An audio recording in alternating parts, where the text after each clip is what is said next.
Hello family, कैसे हो आप सभी। आशा करते हैं कि आप सभी स्वस्थ होंगे, अच्छे होंगे। Sushant pharma study YouTube channel में आपका स्वागत है। आज हम पढ़ने वाले हैं ब्लड सर्कुलेशन के बारे में। हम जानेंगे ब्लड सर्कुलेशन क्या होता है, किस किस प्रकार से ब्लड सर्कुलेशन होता है हमारी बॉडी में, किन किन प्रकार से होता है। ये सारी स्टडी आज हम करेंगे इस टॉपिक में। तो इस टॉपिक को स्टार्ट करने से पहले मैं आपको बता दूं कि ब्लड सर्कुलेशन कार्डियोवैस्कुलर सिस्टम का एक टॉपिक है। कार्डियोवैस्कुलर सिस्टम मींस ऐसा सिस्टम जिसमें हम cardiac means heart, vascular means blood vessels के बारे में स्टडी करते हैं, पढ़ते हैं। तो ब्लड सर्कुलेशन क्या होता है? By the blood circulation nutrients, respiratory gases and other essential products are transport throughout the body by the blood vessels. जैसा कि मैंने आपको बताया, हमारे शरीर में ब्लड वेसल्स होती हैं 3, आर्टरीज, वेन्स और कैपिलरीज। कितनी ब्लड वेसल्स होती हैं? 3 होती हैं, आर्टरीज, वेन्स एंड कैपिलरीज। तो ब्लड वेसल्स के द्वारा ब्लड को अपने अंदर से गुजरने देना या बहने देना क्या कहलाता है? ब्लड सर्कुलेशन कहलाता है। ब्लड का हमारी पूरे शरीर में सभी अंगों तक पहुंचना, यही कहलाता है ब्लड सर्कुलेशन। और इसको आसान भाषा में हम कह सकते हैं कि पूरे शरीर में डीऑक्सीजनेटेड ब्लड को इकट्ठा करना और हार्ट में देना, और फिर हार्ट से वापस पूरी बॉडी में ऑक्सीजनेट होकर पहुंचना ही ब्लड सर्कुलेशन कहलाता है। क्योंकि ब्लड के द्वारा हमारे शरीर में सभी न्यूट्रिएंट्स, आप डेफिनेशन की तरफ ध्यान देंगे, by the blood circulation nutrients, respiratory gases and other essential products are transport throughout the body.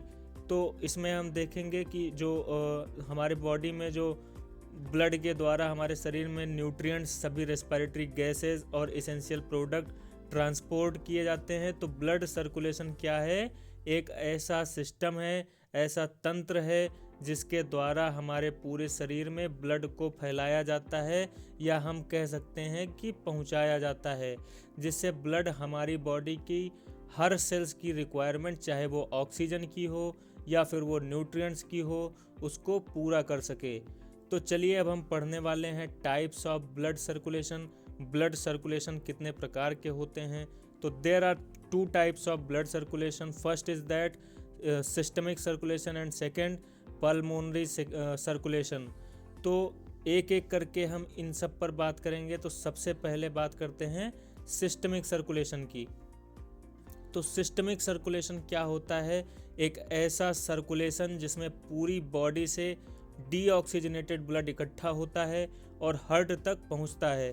कहाँ तक पहुंचता है? हार्ट तक पहुंचता है। पूरी बॉडी से डीऑक्सीजनेटेड ब्लड इकट्ठा होकर हार्ट तक पहुंचता है। तो और फिर हार्ट उसे पंप कर देता है पूरी बॉडी में फिर से ऑक्सीजनेट ब्लड को। याद रखना कि हार्ट तक पहुंचता है डीऑक्सीजनेटेड ब्लड, फिर हार्ट उसको पंप करता है ऑक्सीजनेटेड ब्लड। याद रखना इसको, इस टॉपिक लाइन को नोट कर लीजिएगा। आने वाला जो ब्लड होता है, जो हार्ट में आने वाला जो ब्लड होता है, उसे डीऑक्सीजनेटेड ब्लड कहते हैं। लेकिन हार्ट से जो निकला है, जो पंप हुआ है, उसे हम ऑक्सीजनेटेड ब्लड कहते हैं। तो आप जैसा कि सिस्टमिक सर्कुलेशन की डिफिनेशन में देख सकते हैं, transport oxygenated blood away from the body, away from the heart. तो इस लाइन का मतलब है कि हमारे सिस्टमिक सर्कुलेशन में हार्ट जब भी पंप करेगा, ऑक्सीजनेटेड ब्लड हमारी पूरी बॉडी से हार्ट की तरफ आएगा। ये डायग्राम आप देख रहे हैं, आपको इसमें दिखाया गया है किस प्रकार हार्ट जो है अटैच होता है, हार्ट से ब्लड वेसल्स अटैच होती हैं, किस तरीके से बॉडी से हार्ट में ब्लड आता है और हार्ट से फिर बॉडी में सर्कुलेट हो जाता है। आइए एक फ्लो चार्ट की मदद से हम समझते हैं। सबसे पहले बॉडी से डीऑक्सीजनेटेड ब्लड को, जो कि ब्लू कलर से आपको शो किया गया है, वो डीऑक्सीजनेटेड ब्लड का एक सिंबल है कि ये डीऑक्सीजनेटेड ब्लड है, और जो रेड कलर से शो किया गया है, ये ऑक्सीजनेटेड ब्लड का सिंबल है। तो बॉडी से deoxygenated blood superior vena cava and inferior vena cava, आप देख सकते हैं बॉडी से आईवीसी और ऑब्लिक एसवीसी लिखा हुआ है, इसका मतलब होता है inferior vena cava and superior vena cava. तो ये जो होती है दोनों लार्जेस्ट वेन होती हैं। इन वेन से पूरी बॉडी से ब्लड को इकट्ठा करके लाया जाता है, डीऑक्सीजनेटेड ब्लड को। फिर वह ब्लड राइट आर्टरियम में जाता है, जिसके बाद ब्लड जाता है राइट वेंट्रिकल्स में। आप देख सकते हैं बॉडी से inferior vena cava, superior vena cava, फिर उसके बाद राइट आर्टरियम में जाता है, फिर उसके बाद राइट वेंट्रिकल्स में ब्लड जाता है by the help of tricuspid valve, जो कि इसके दोनों के बीच में प्रेजेंट होता है। तो जो है क्या कहते हैं इसको, ट्राइकस्पिड वॉल्व कहते हैं। फिर राइट वेंट्रिकल से ब्लड जाता है पल्मोनरी ट्रंक में, और पल्मोनरी ट्रंक से जाता है लंग्स में। आप देख सकते हैं फ्लो चार्ट में, राइट वेंट्रिकल से ब्लड जाएगा पल्मोनरी ट्रंक में, फिर पल्मोनरी ट्रंक से ब्लड जाएगा लंग्स में। तो यहाँ तक डीऑक्सीजनेटेड ब्लड सर्कुलेशन होता है, क्योंकि लंग्स में हवा जाती है, जब हम सांस लेते हैं ऑक्सीजन जाती है, तो लंग उसे प्यूरिफाई कर देते हैं, ऑक्सीजनेट कर देते हैं। तो लंग्स के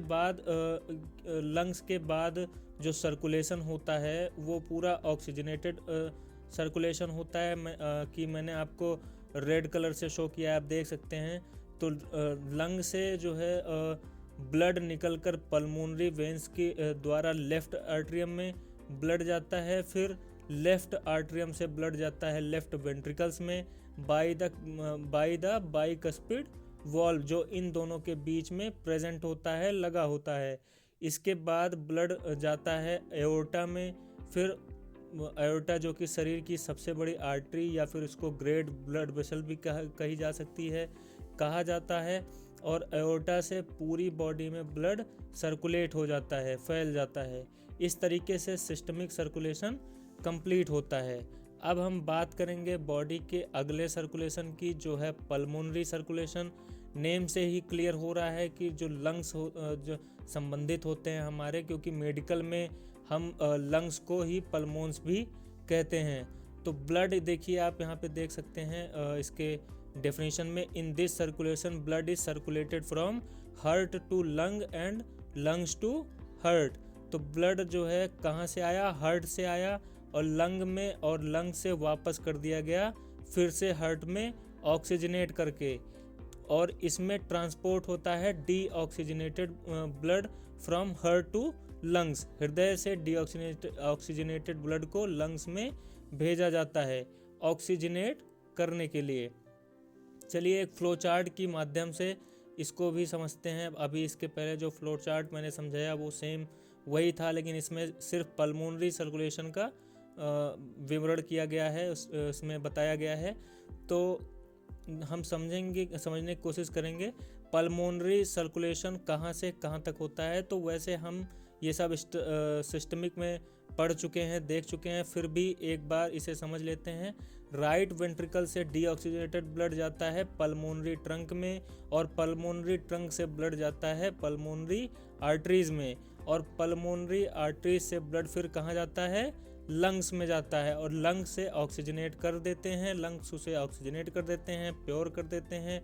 फिर ऑक्सीजनेट हुआ ब्लड पल्मोनरी वेंस के थ्रू लेफ्ट आर्टरियम में जाता है, फिर लेफ्ट वेंट्रिकल, और फिर एओर्टा के थ्रू हमारे पूरी बॉडी में सर्कुलेट कर दिया जाता है। तो ये रहा पूरा प्रोसेस पल्मोनरी सर्कुलेशन का।